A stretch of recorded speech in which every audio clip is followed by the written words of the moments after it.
I have a popper. Thank you, whoever did that, fantastic. And we now have, it's official. Yay! Yay! So welcome to this. If you look in the chat, you'll see that there is a WordPress link to the original moments how this book started, which was during lockdown, a year long of online seminar series with arts and creativities, and essentially it was performing research. So everyone you see today is performing research and was present and contributing to those events. If you look at the WordPress, you'll see the origins. It's really interesting.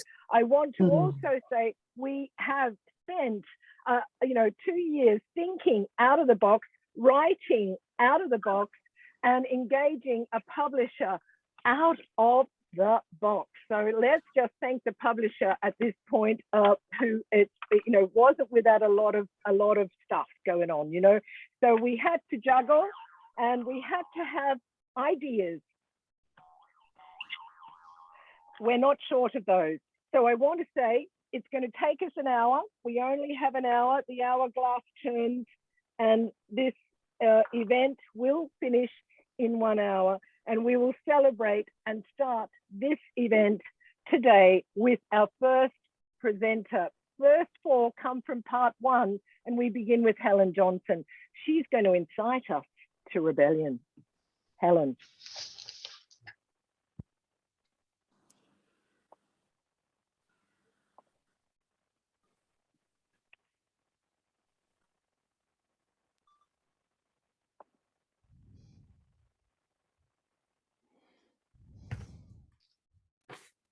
Incitement 1.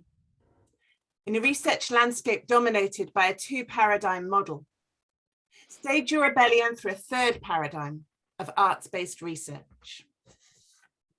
Incitement 2.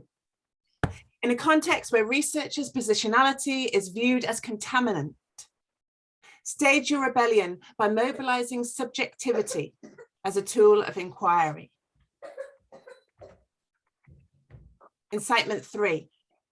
In the face of epistemologies based on what can be explicitly demarcated and delineated, stage your rebellion in liminality, silence, metaphor, and imagery. Incitement 4. In societies where power rests with the predominantly white, male, middle class academy, stage your rebellion by listening to and learning from marginalized voices.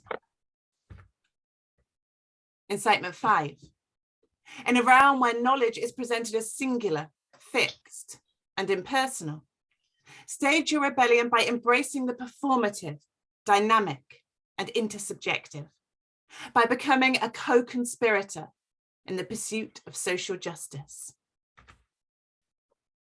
Incitement 6.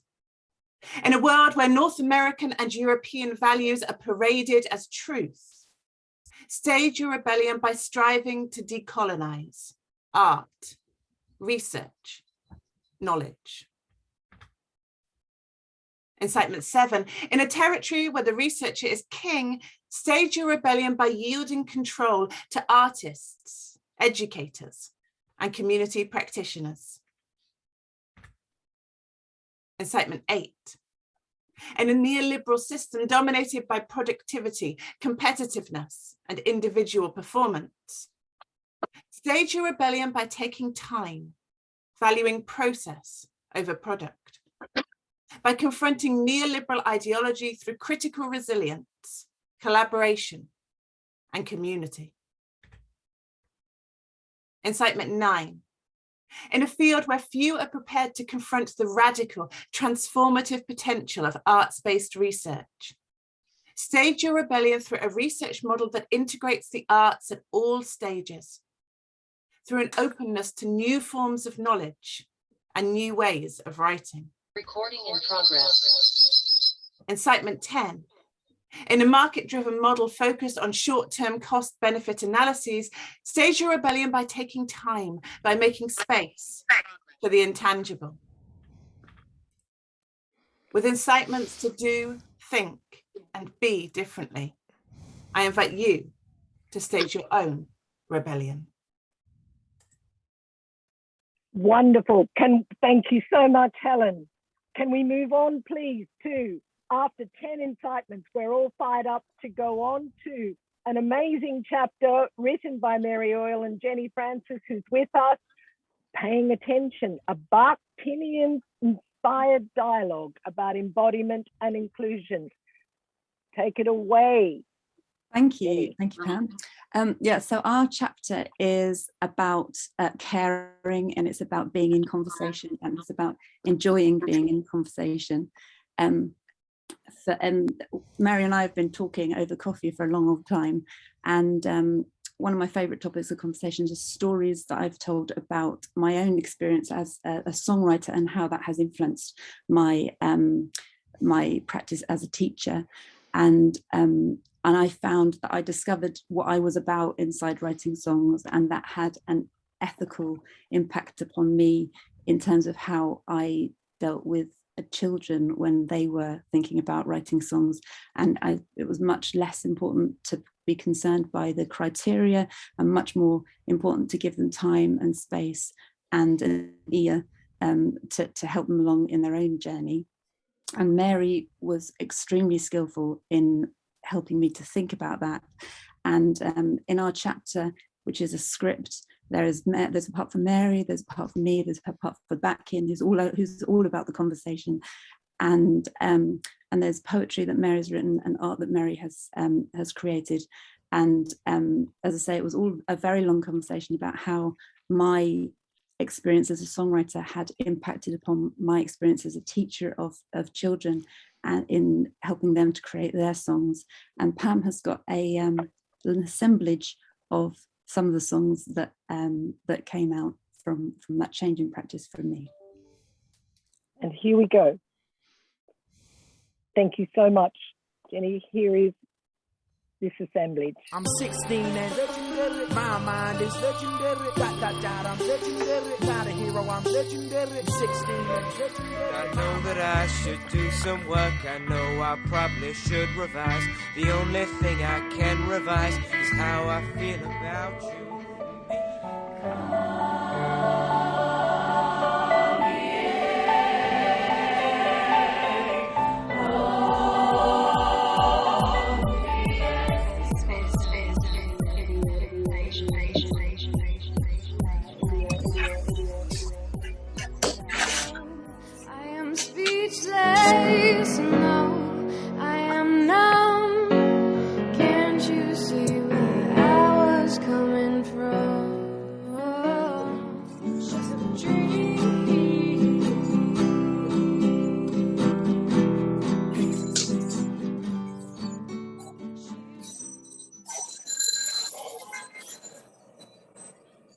Thank you so much, Jenny. Look what happens when teachers talk to each other, and look what happens when young people are given a voice. Amazing, absolutely amazing. We now move on to Bernard and Antonella. And Bernard is a French philosopher in Paris right now, professor of philosophy and epistemology of body, with his PhD candidate, Science and Sports Health Institute, Antonella Holly. And they're going to talk for 2 minutes about their particular chapter on body ecology, merciology, and performativity. Go, Antonella and Bernard. Thank you. I presented the first concept about the relation between rebellious conflict and academy. We described this evolution of how the new form of creativity are in conflict against academy, and after a long time, sometime, it become a new form of academy, a sort of paradoxal movement of creativity. And for that, we have the opposition between phenomenology and emersiology. And we think emersiology is a new perspective for description how the rebellious research is very active because in MRCG we study how the living body produce by the involuntary gesture a new perspective of rebellion and invent a new norm. And now Antonella describe 2 examples of that. Yes, we consider some examples in the chapter about the possible application of immersiology in dance. And we choose in particular for today 2 choreographers, 2 French choreographers who have been considered rebellious, revolutionary when they became to create their works in France. The first one is Boris Charmatz, and in fact he became famous in France as one of the artists belonging to what is now called non-dance conceptuel. In fact, you can see the word non-dance because at the time when he began, there was really a revolution for the concept of dance in France. And the body.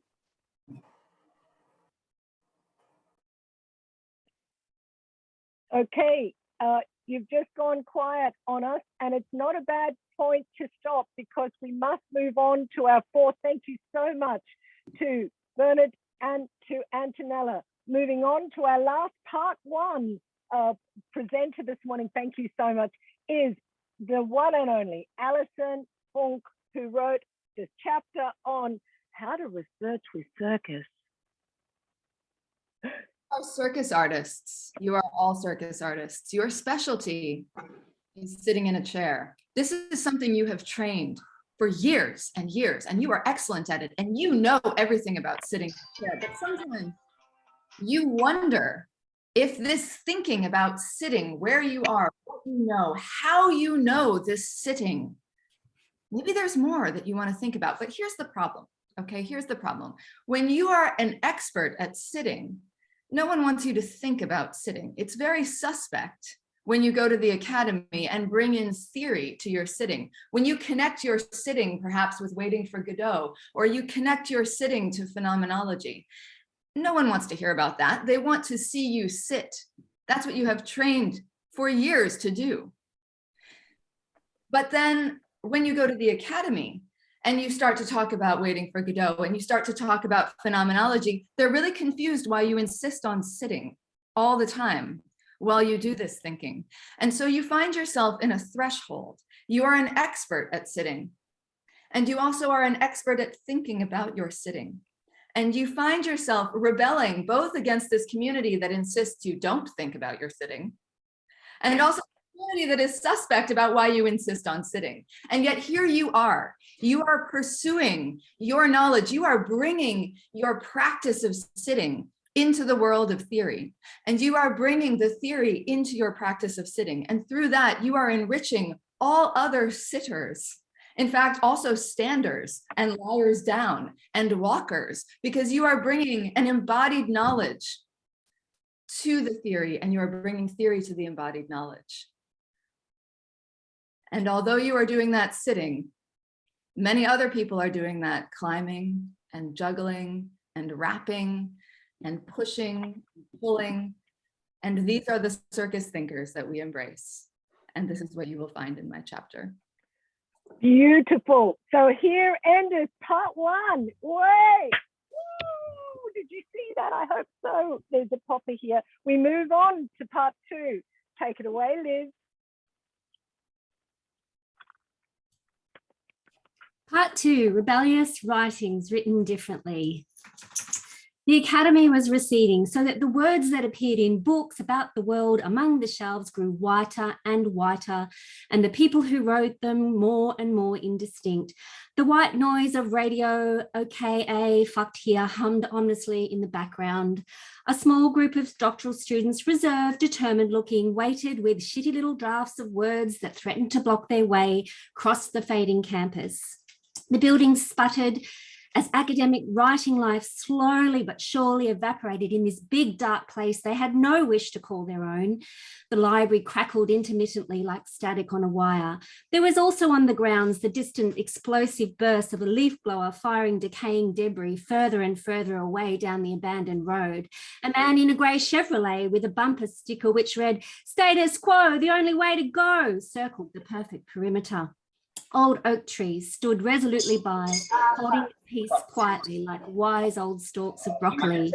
Yet, what composed the present moment, Virginia Woolf asked. The doctoral students paused as a sage old and sassy zephyr softly rustled the waves in their mind.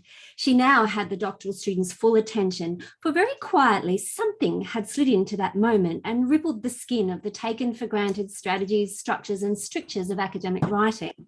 What is that thing? The doctoral students wondered. They sat themselves down on a sturdy wooden bench on the edges of the grass in the heart of the academy to watch and wait for the something to arrive. They munched on the carrot sticks they had packed for lunch as a woman in a red hat passed by. Then one by one, sparks of awareness began to arrive, fitful at first, but soon wide awake and firing on all cylinders. The rich glow lit the lamp in the doctoral students' spines, that seat where the heart and soul reside. They watched with growing delight as all the stock, boring and dead words they and others like them had ever written began to smoulder in the flames. Let them blaze, they heard Virginia Woolf whoop in the distance. All doubt was over. It was time to do something to end this horrible moment of academic writing inertia. The doctoral students looked at one another, and there it was, the snap. This was their wedding, the taste of a pineapple latte, their shot at dancing with the absurdity of life instead of being squashed by it. There was a rush of terror, followed by close exultation. The academic writing rebellion had begun. Drabbles. With scraps of thesis writing in hand, we rode the waves to come together, to depart radically. Be playful. Remember, this is serious work. Why not drabble the story of your thesis in exactly 100 words, no more and no less? On a secluded island, we wrote in silence while a storm raged inside and out. We typed these words and deleted those, all the while listening for the waves in our minds that would show, not tell, our thesis stories. This is our story, a story of drabbling to depart radically in academic writing as higher degree research students.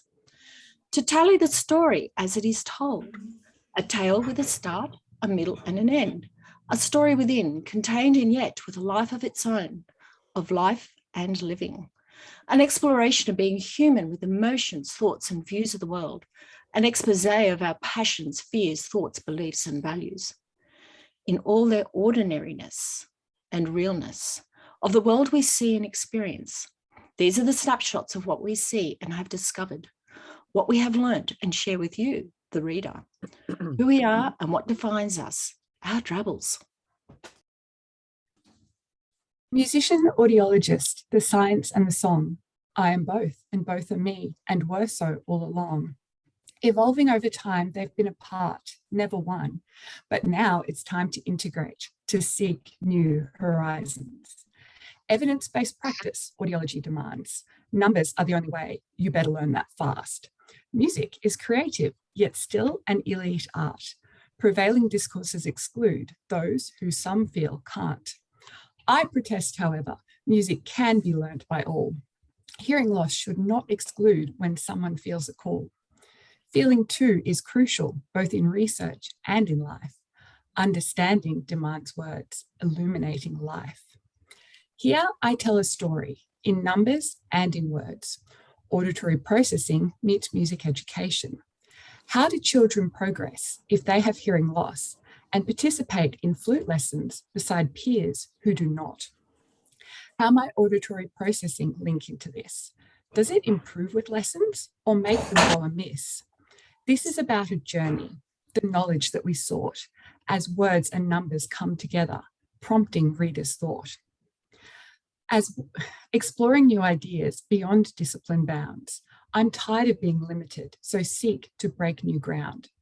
Positivist theory here meets poetry and posts, exploring possibilities, challenging what we know. I care about the young children whom I research with, so much so that I can no longer bear to tell their lively stories in dull prose. I tried to cut myself out of being in relation, but the surgical tool slipped clumsily from my fingers.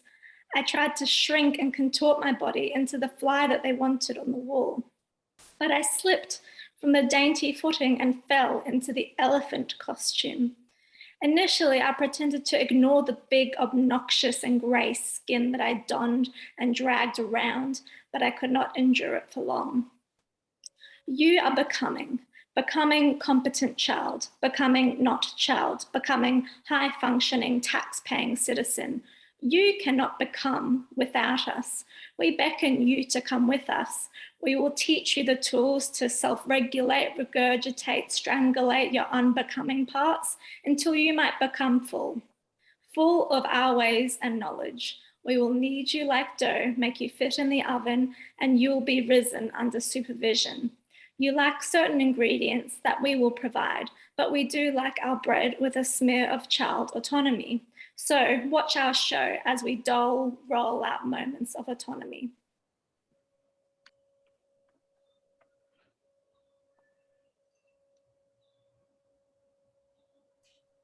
It was a dark and stormy afternoon. The clouds hung low, like slabs of slate in the sky. Chunks of brown, brackish water surged towards the low dunes as horizontal rain spat at the windows. The waters of Moreton Bay off the southeast coast of Queensland are often unpredictable, but even so, we were caught off guard by the salty summer tempest beating at the brickwork. Weather in this part of the world is rebellious. It is unpredictable. It refuses to sit still and do as it is told. And so we sat inside wondering nervously about the outside when Professor Jonathan Wyatt defied lines of flight to arrive virtually at the door, departing radically in academic writing retreat to share his thinking and wondering about writing with Deleuze and Guattari. Writing, Jonathan began, takes it out of us and takes us out of ourselves and out of it. We get out of it by writing. We have to. Many of his words were as strange as they were strangely moving, so much so that when Jonathan asked, what if, like Deleuze and Guattari, collaborative reading, talking and writing was a way to bring theory alive, we were ready to cut ourselves and bleed theory and write to it. I watched the trees while Jonathan talked about Deleuze and Guattari and occasionally heard fragments like, I forgot, but I think I heard some things. Writing affecting bodies and bodies affecting writing. Maybe people reading Deleuze and Guattari think bodily thoughts because the writing is so dense that they try to counterbalance brain discomfort with supplementary bodily comfort. Look at the clock, still another 15 minutes. Deleuze and Guattari, their names evoke an azure-colored guitar in my mind. Jonathan mentioned music. Deleuze and Guattari strum a refrain on an azure-colored guitar. Still another 8 minutes. I feel like I'm stuck at a family gathering, talking to those relatives that I don't really know, but everyone speaks fondly of, so I smile along and tolerate their company. In theory, I know that I can leave, but I feel a sense of obligation. It's hard to break the rhythm of a presence. Finally, an auntie needs help with the dishes, so I take my line of flight away. Oh, I do like Jonathan. He had me at clouding, although I'm not entirely sure what clouding means. Jonathan spoke into strange concepts at such a rapid fire pace. Assemblage, territorialization, deterritorialization, re-territorialization. I tried to keep up. I really did. I'm a PhD candidate on a writing retreat at a research station. But Jonathan's curtains keep pulling focus. It's their heaviness. You just don't see heavy curtains like that here. Oops, I'm off task. Concentrate. Jonathan is still speaking into those tricky concepts. Stasis, refrains, backflips, body without organs, fluidity and fixivity. I'm having a hard time keeping up. I wonder if Jonathan could be my new husband. I like his intellect, even though I don't quite understand him. I must concentrate if I'm going to marry him. Did I hear him right? Did he just talk about Jonathaning? He's now Jonathaning about plots of land and lines of flight. He shares a story of his reading group sitting in the same booth every time they meet. I'd like to meet him there in that booth, and talk about all of this. Can you see how you're with me? Can you see how can you sense how your writing to it evokes and provokes, elicits and affects? How I am zigzagging between you, between the becomings of you. I think about calling my 92-year-old mother, whom I have not seen for months, and telling her I miss her and miss her cooking. I have Deleuze and Guattari here on my couch, and I'm speaking with them, with these old white dead dudes, together with the gift of your words. I'm with them as well as around your tables, thinking Deleuze and Guattari would also feel like they were stuck at a family gathering. Guattari in particular would be restless, wanting to shake it up, to move around in between us. I see Guattari, that blast of disruptive energy, being amused and energized by the notion that he and Deleuze were a stopover on a long-haul flight. He would be happy with that, with being a brief pause, a liminal space, a threshold, with being on the move, which this, your, now, our writing is, always, already on the move, disruptive, disturbing, rebellious, defiantly never pretty enough, always living and writing with a broken heart.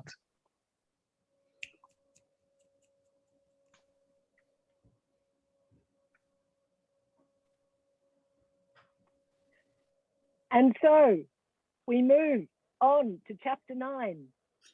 Thank you, Eleanor and Naomi. Thank you, drawers. I hope you can see this. You might need to stop sharing the... Right, there we go. Here we are. So I have an announcement.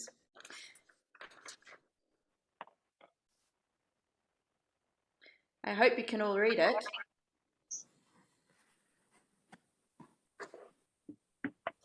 Is it troubling that Zoom seminars attempt an illusion of continuous, stable professionalism? I've noticed myself strategically angling the computer to frame a professional backdrop. Yet, just beyond the insistent green eye of the laptop camera lies private clutter and total chaos. The world feels split in its unrealization. But maybe I'm thinking about this all wrong.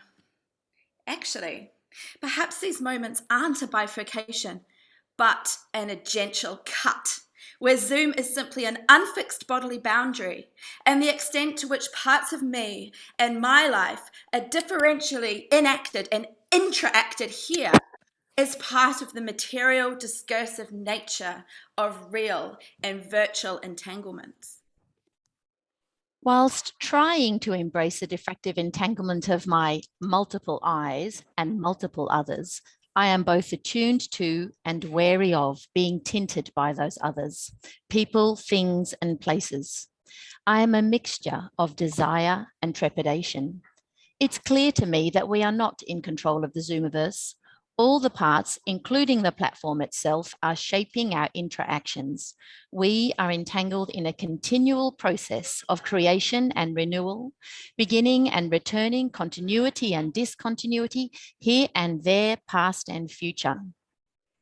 Sisu whispers, is there space in the Zoomiverse for the insurgence of unpredictable creativity that will allow the poetics of the event to affect us in ways we can't predict? Connecting.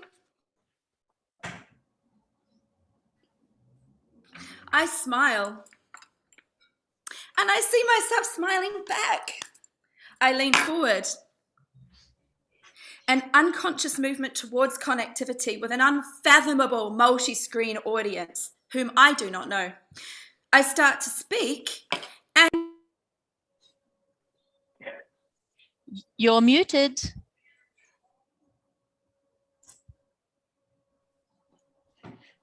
Very rebellious, very rebellious. Wonderful.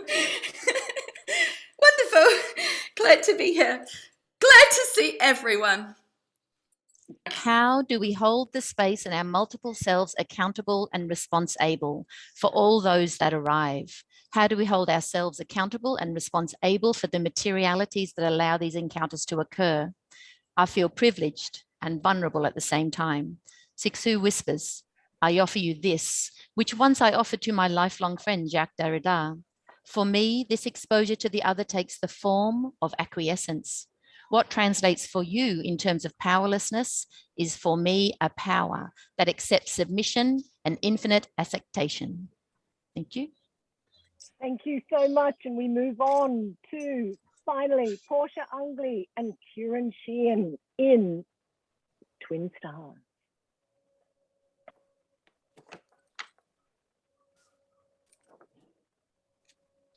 Death notice. We would like to announce the death of academic ourselves. We led a fearful life, perpetually attempting to fit our creative full bodyings into fleshy university swimsuits. They were not comfy. We were epistemologically humble. We were co-diffracting but confused. In death, we realise it was generative. And we're dead now. They died in angst on the 6th of June 2022, and now we haunt the academy. Surviving zombie disciplines remain, homogeneously trooping the academic tropey tropes onto another lane race of promotion, new mortgages, old doctors of families and letters, many letters, SF, HEA, MA, BA, FRSA, PhD, ED. A special message from the teacher who said no. No, thank you, not possible. Including the students we said that to too. Ta-ta, juvenile, we study our own studentship. We privilege our privilege, we acknowledge our awareness, our fear of it. To the institutions that kept their performative doors firmly closed, they both say thank you and goodbye. What do you think? We love it.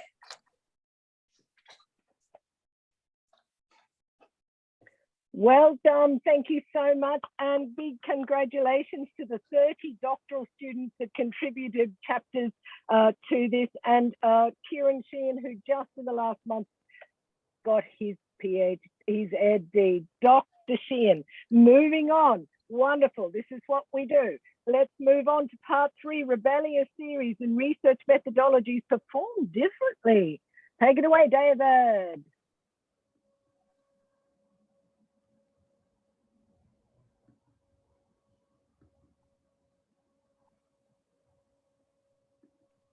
If you speak, David, we can't hear you. David, hello. This is a call to rebellion, both open and undisclosed. This call doesn't come from me or any of the other authors in this volume, but from the events in which we find ourselves, the events of which we are made, the events through which we become differently together, always already together, whether we like it or not.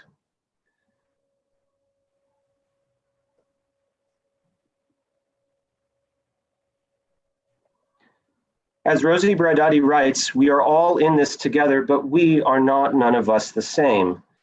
The question of who we are is the precise inauguration of a problem that must be wrestled with again and again with every passing moment. Our response to this problem always rests on the local conditions of non-local events. Events that stretch from the immediacy of where we find ourselves right now to the elastic durations of climate, capital, and colonial subjugation, among numerous other unequally distributed contingencies. This makes the question of who we are inseparable from the question of how we sense the passage of time differently. Multiple quantum temporalities is a problem we all have to live with. Here we take up Glissant's notion of a right to opacity as a right not to know and to be unknown, a right to find ourselves unknowably in relation, to become imperceptible, invisible even to ourselves, always all incomplete. Movement is the key to this rebellion. It's all you really need to get started. You've been doing it all along. Just give your attention to how movement moves. That's the best guidance we can give you. Just start with how movement moves you, how movement exceeds and overspills whatever tries to capture it, how movement diffracts itself in counterpoint with its own contagious rhythms. Rebel movement. As you forage into the pages of this section, you'll find this rebel movement everywhere.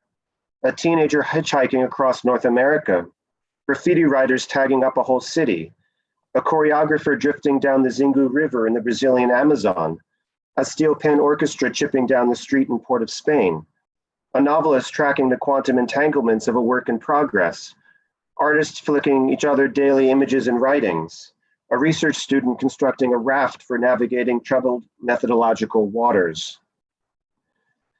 In each of these movements, there's a rebel refusal to comply with what counts as productive and useful within the institutional grid of the university, the school, the art world, or the publishing house. These movements let movement move into the cracks, the ruptures, the openings, the leaps into the unknowable. They confront the edge of reason and pass through its porous threshold into a field of anarchic improvisation, where what matters and why is up for grabs. This section of the book adopts the phrase "going all city" from the illegal graffiti scene, where it describes all-night graffiti bombings of entire cities by roving bands of anonymous writers. Are we ready to go all city with this?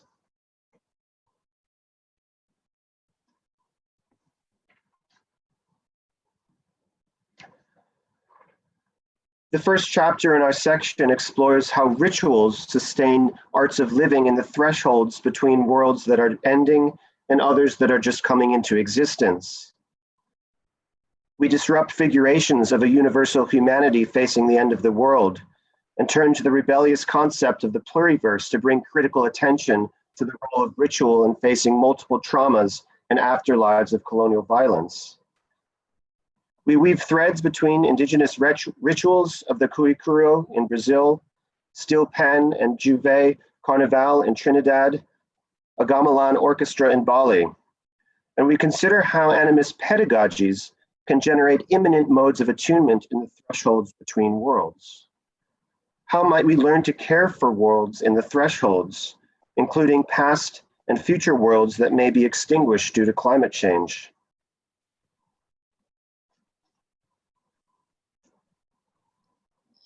As the pan-steel concave center was shaped with indentations, the carefully angled hammer blows mapped out melodic tones, and so the pan encompasses the voice of the chantwell. The calip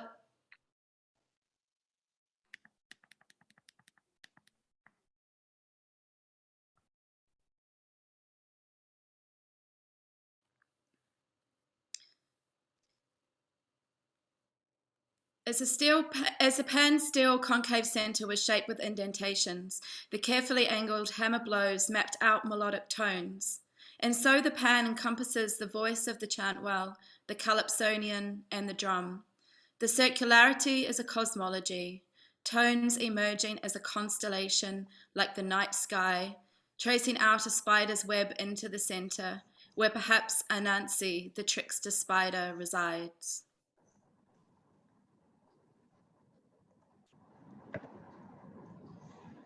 The pluriverse is a concept that has arisen from indigenous and Afro-diasporic peoples in Latin America in response to the problem of creating a world in which many worlds can fit. As the Zapatistas write in their fourth declaration of the Lacandan jungle, quote, "In the world of the powerful, there is room only for the big and their helpers. In the world we want, everybody fits. The world we want is a world in which many worlds fit, end quote.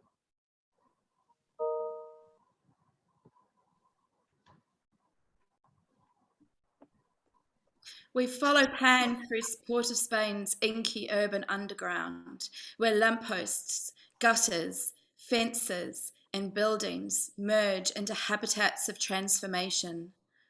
Bodies crouch, cavort and leap, or press close and low whine.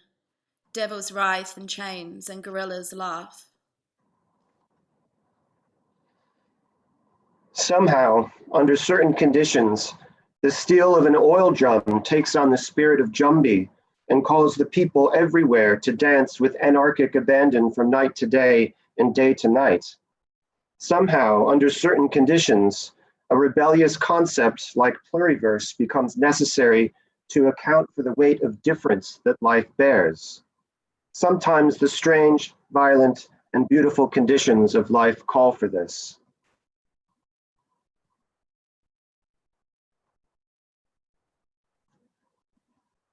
Each movement unfolds in an intuitive improvisation of play. And in play, the illusion of the fixedness and solidity of the world is disrupted. I know the city differently from here, and the boundaries between myself and the world are ruptured through a violent upending of normativity.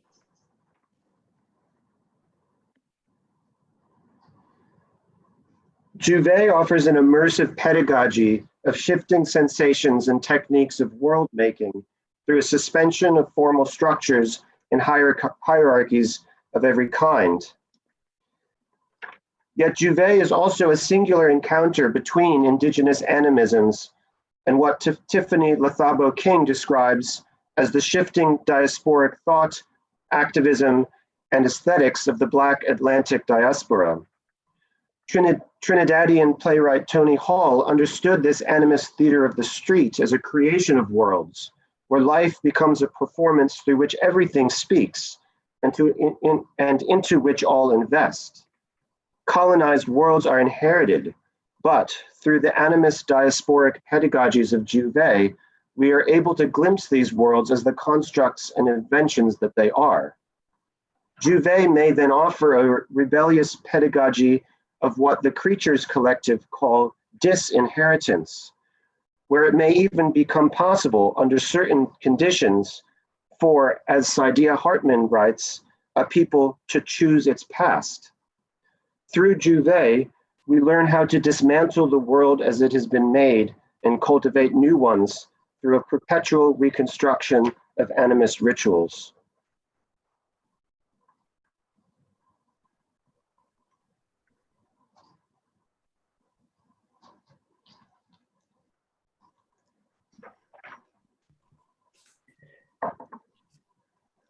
I'll just dive in then, shall I?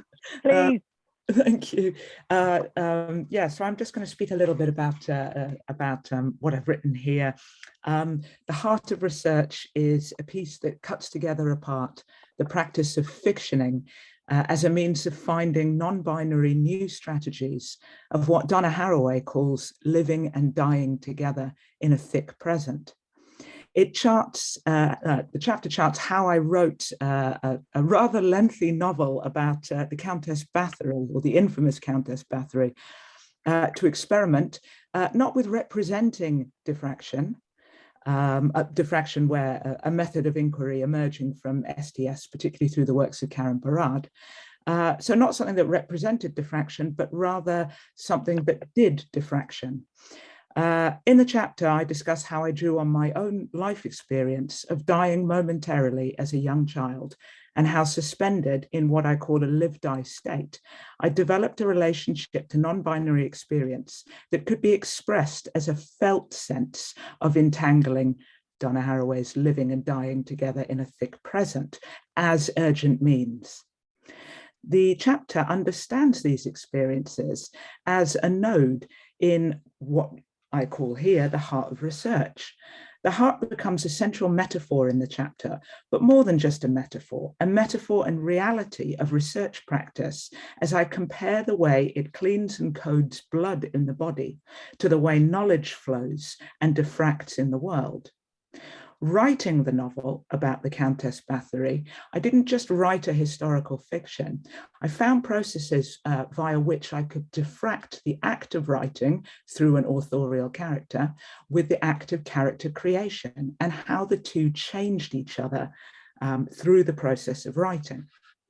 So fictioning as process and practice becomes a kind of rebel code that flies straight into the heart of knowledge-making practices that we engage in, making theory vital, lively, the very heart of the matter. With this in mind, restorying is nothing less than a radical act, but rather than simply rethrone a story that has just been dethroned for too long, for example, a story of silenced women, thus upholding the coded nature of being in the world, but just changing the players around, what would it take to think through new modes that flew straight into the heart of such structures, deterritorializing their secure position in the so-called justice of the times? Is it possible to restory story structures and structurings themselves? Had I been a hero, I might have been tempted to expose the injustices that befell me throughout the story of my life, to call out some divine reckoning that felled the very walls of Jericho with the sound of rage, to make people accountable and crush them into the angry shapes of cause and effect, to make a history out of us all. But I had become suspicious of such world-making devices. Was it foolish or courageous to dare to dream of justice beyond the fibers of linear time, beyond the clear marking out of cause and effect? Thank you so much. And finally, we move on to Marta and Mindy. Hello, everyone. We're talking for, oh, I think there's someone before. No, go on. Okay, so the chapter 18 was started as a series of provocations to Mindy and subsequently to Pam and David, and whose voices were generously included. One of the ripples was inspired by a Brazilian short story by Guimarães Rosa called The Third Bank of the River, where the canoe is transformed in an agential cut, entangling Guimarães Rosa, myself, Mindy, David, Pam, and now you.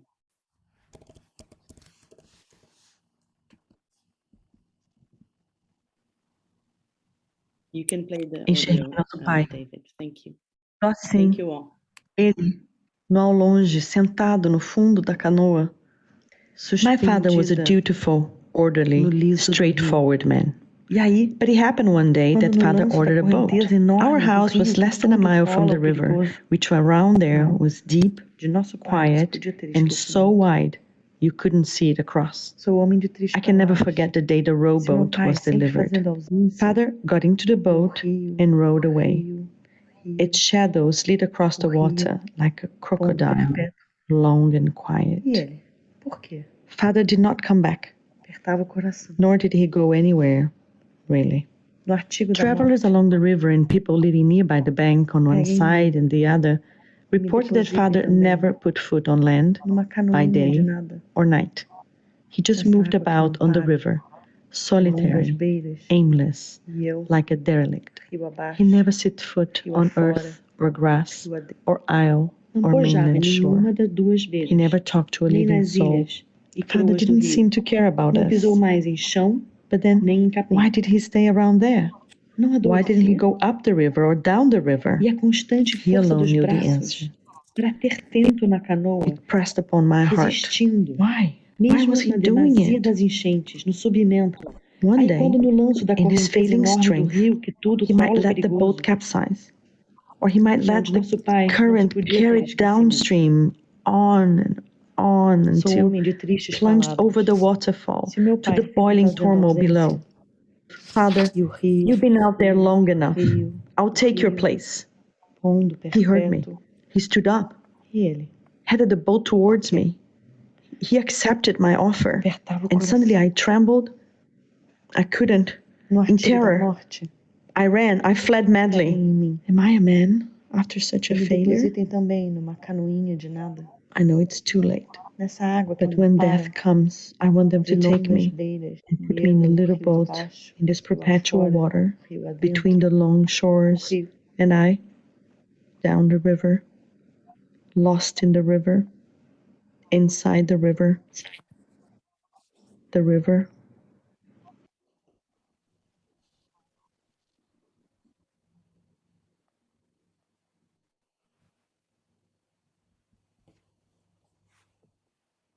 Enxerguei nosso pai. Só assim. Thank you so much. Thank you, David. That's it. Thank you, guys.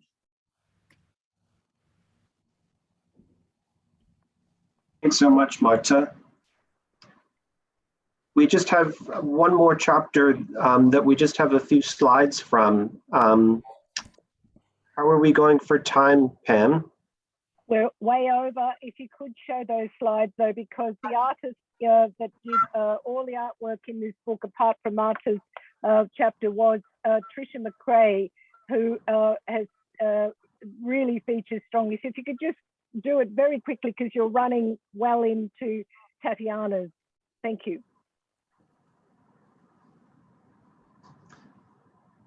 So this was a collaboration between myself, Tricia, and Portia, where we exchanged images from our artwork and poetry and kind of research as it was happening, and also from our archives. And it was an experiment in collaborative surfacing of imaginaries.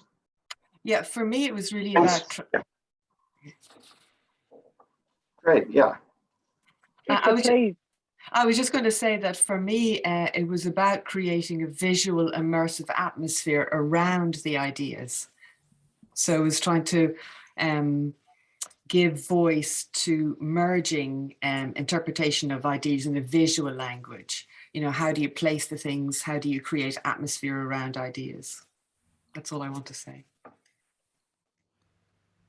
Portia? I think it was an extraordinary opportunity to see live movement of research between three people, and having Tricia's really strong graphics and David's really particular ideas allowed for a surfacing of absolutely the visual, but also the way in which words were working as a visual. So how they were interacting with each other, and how that surfacing became very effective. So yes, it was a beautiful experience.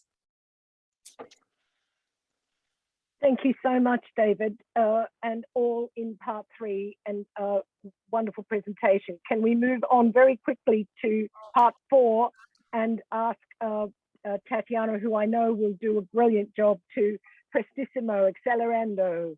Thank you. Absolutely.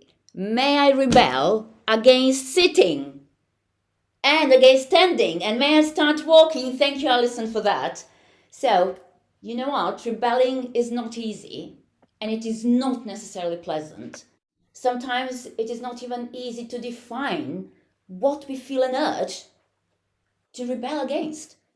And it's even less easy to know how to do it. Yet, if we feel an urge to rebel, thank you, Helen, it is because we feel called to rebel. So welcome to part 4, Rebellion. We are really strange people here. And why? Well, maybe because we rebel. First, against being put in pre-existing images and doing the expected and the required, first as leaders and then as leadership educators. I rebel by questioning embodiment, human, non-human, and more than human interactions when I work with leaders. And then we also rebel against delivery, objectives, performance indicators, the attempt to limit, if not fully obliterate, critical voices. How do we do it? By challenging academic conference conventions and presenting through improvised stage reading, delivered by 3 colleagues immersed in radical trust, playfulness, movements. We also rebel against knowledge and power within the University Art Museum and dominant narratives. How do we do it? By redistribution of power through handing it to children. Unpredictability and risk are inevitable when children take full ownership of the museum space. We also rebel against good old ways of writing, teaching, learning by using magic and illusion in teaching and learning science. We also rebel against boundaries, siloing, celebrating, encouraging, and even demanding specialization in the academia and beyond by taking a persona of the 18th century and teaching STEAM subjects in a unique and experimental way. We also rebel against forgetting and leaving young rebels behind by applying the creative, vibrant energy of hip-hop in the classrooms. So, welcome to our rebellion. Let the magic begin. Antonia, take it away. Thank you, Tatiana. So we all have some messages to communicate, and this glorious moment arrives when the book is launched, the article is published, and we have the first reader just reading all the words that we have put together in that publication. But we want to move them. It's not just about having them read through some words. We want them to feel enlightened, perhaps have an embodied response igniting their minds, or have a shivering sensation or a tingling sensation in their stomach or some shaking sensation in their hands. Or we could even want them to feel their feet quaking as if something really magical is about to happen. And as if this wonderful reading that they're now experiencing is bringing them to this state of engagement and to this flow. So to have a magical analogy of this, we have our average reader here. I borrowed this from my daughter. And we could have this little average reader have an embodied response to our book in any different organ on their bodies. It could be the mind, the hands, the heart, the stomach, the feet, anything. Tatiana, could you please choose any person from our audience to give us a mark? Where should this embodied response lie into? Me. Let's choose Helen. Helen Johnson. So Helen, where will it be? Choose a place on your body. Say a place on your body. No, we're going for nose. Oh, that's brilliant. This is as random as it goes. So I'm going here. We have the response of the mind. It's igniting all the features in the face. And what would be really magical is if what we've set as a goal to ignite someone's mind and have this concentrated sensation in their nose be what we actually achieve. Throughout our presentation, I've been having here a card.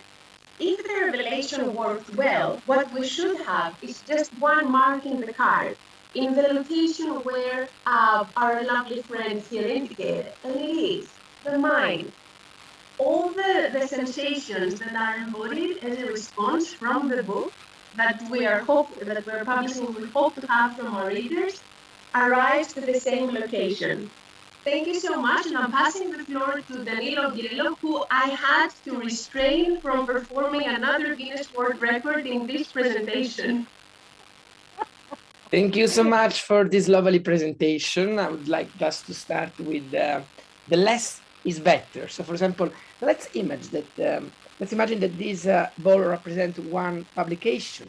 So let's put one publication in the hands, and let's put another publication in the hands. So 1 + 1 would be 2 publications. And we can add also a third publication, and we could add a fourth publication. So if I would ask how many publications do we have, what would be your reply? Some people are writing 3, 4, 5, which color red?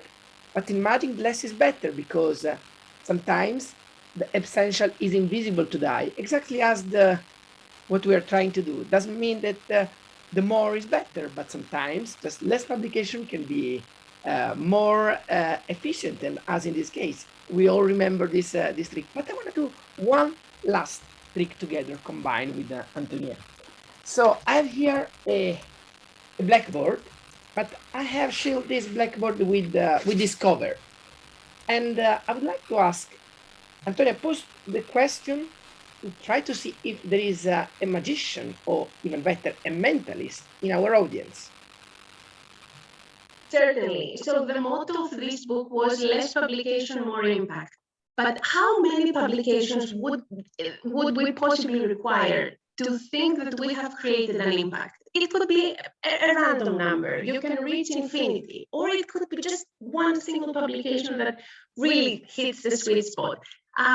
Danilo, give us a range where our volunteers can suggest a number from. Like the percentage, so to 0 to 100, like which percentage? Brilliant. So, Pam, would you like to choose another person from our audience to suggest how many publications from 0 to 100 it would take to create an impact, if we were not rebelling, of course? Christopher Brownwell, who's in the US, and it's 3 a.m. in the morning.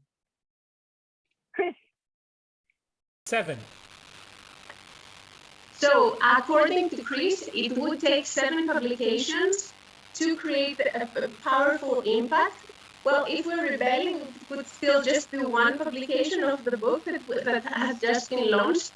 Then, if this trick has worked, if we have gathered enough magical energy within the group, then we should have the revelation ready. Well, before to start this experiment, we wrote something under this blackboard. And the coincidence was that between 0 and 100, the percentage and the number of publication that we wrote was exactly 7. Wow, we have a mentalist here with us. We do have the magic. Thank you, Danilo. Tatiana, the floor to you.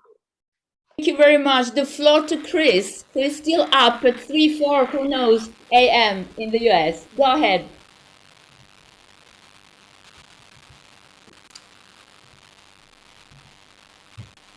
So I am nowhere near as exciting and as magical as this, but our chapter was about STEAM and reformatting and performing a recasting of the history of science, art, language, and education, chapter 23. So I'd like to speak of,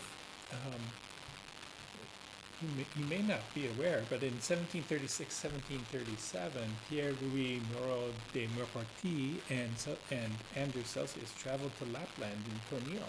But that is not what we're really about, and that is not what we're speaking of in this chapter.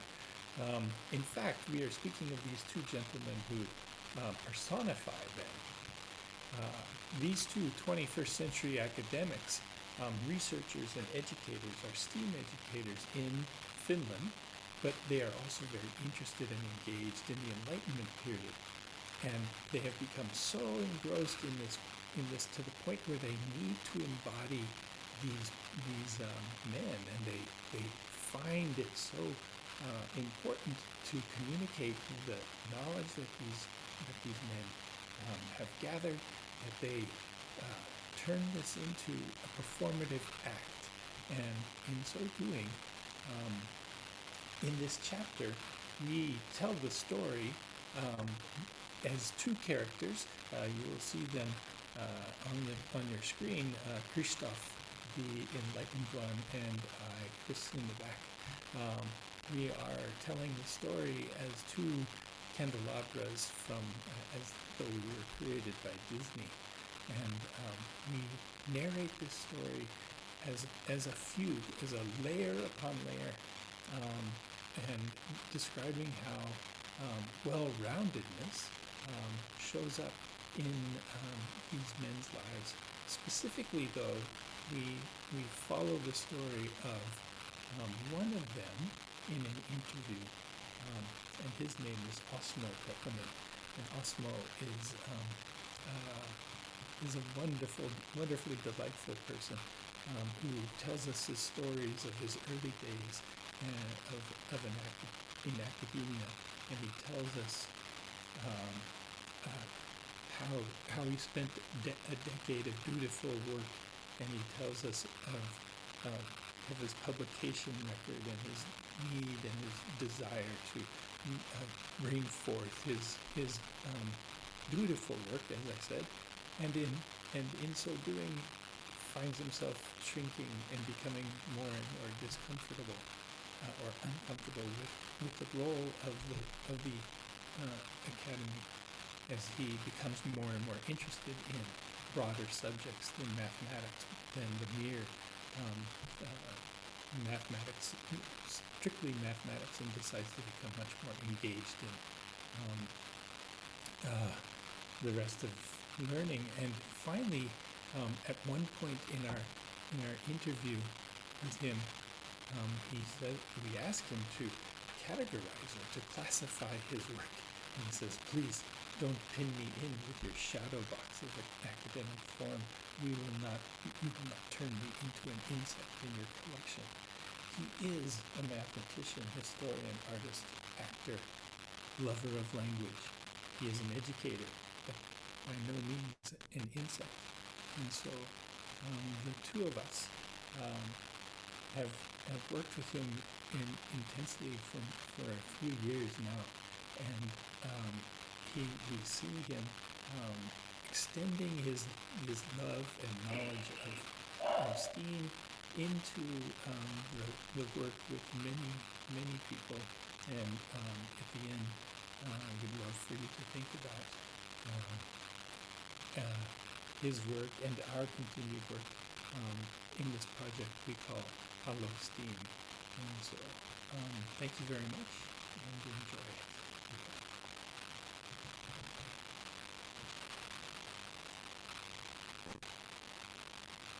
Tatiana, your sound's off.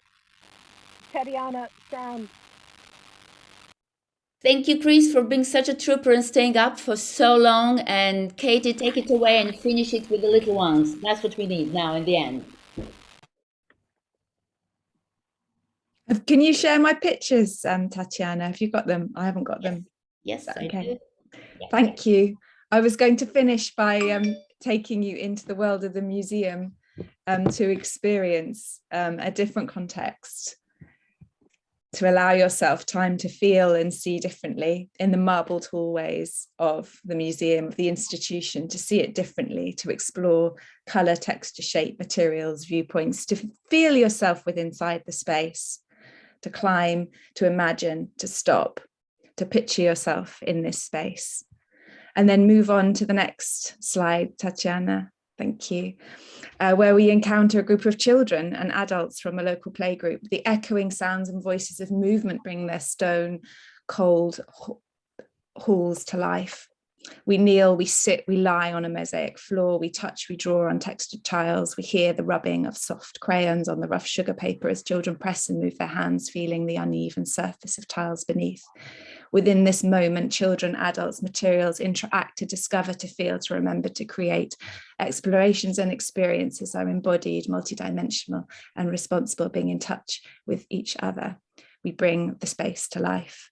How can we understand the museum by being together within it? How can we make sense of our encounters with the real, with objects, materials, spaces, sensations, and people? And how can we harness this shared, embodied, creative experience to disrupt, subvert, and challenge dominant narratives within the patterned halls of our institutions and spaces? And with that, we would like to say thank you for being with us, not just with part 4, but also with all of us. And just join us whenever you can in rebellious research, writing, talking, speaking, rapping, anything we do. Just be there whenever you want. We are here. Thank you so much, Tatiana, and all part 4. We have cupcakes because it's too early in the UK to open a bottle of champagne. Cupcakes with a little Australian community who are all singing the praises of this book, which we also sung the praises of page 13 in The Guardian after the Queen. So get The Guardian, get your copy, and look at what they said. and congratulations to everyone, to the co-editors, to the publishers, and particularly to Fiona Eldon, the book administrator, who probably saved me from going completely grey. I'm not wearing a hat because I've gone grey. I'm wearing a hat to say write out of the box, think out of the box, and enjoy the book. Thank you so much. If you're a member of the team, please join us in the green room, the Zoom green room. Anything that we make from this publication will be sent to, of course, the Ukraine to assist our sisters, brothers and families over there. Thank you so much for coming this morning, this evening, in the middle of the night, and rebel. Thank you. All the best. I'm going to save the chat and I'm going to switch off, and I'll see many of you in the green room shortly for a cupcake. Thank you, everybody. All the best. Thanks, drawers. You're amazing.